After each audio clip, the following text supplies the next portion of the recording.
Саламатсыздар ма, әріптестер?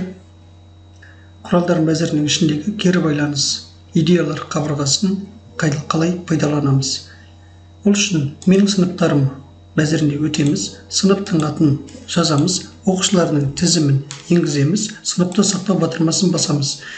Сақталған сыныптардың ішінде біздің сыныбымыз пайда болады. Құралдар мәзірі, кері байланыс идеялар қабырғасы.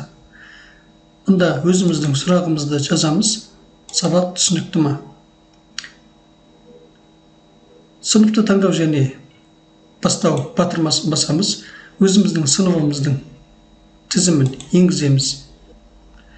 Нәтижесінде идеялар қабырғасы пайда болады. Мұндағы QR кодты оқушылар ұялы телефонынан оқытып сілтемені басады. Немесе өзіңіз мына сілтемені көшіріп алып оқушыларға жіберуіңізге болады.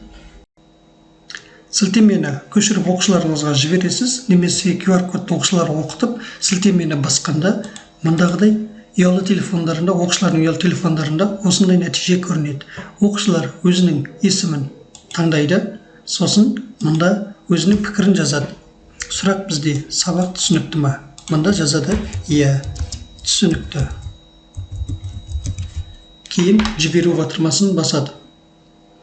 Нәтижесінде сіздің экраныңызда Амина Берікқызының «Я түсінікті» деген жауабы пайда болады. Осылайша әр оқушы өзінің есімін таңдап, пікірін жазғанда, осы тақтада әр оқушының пікірлері пайда болады.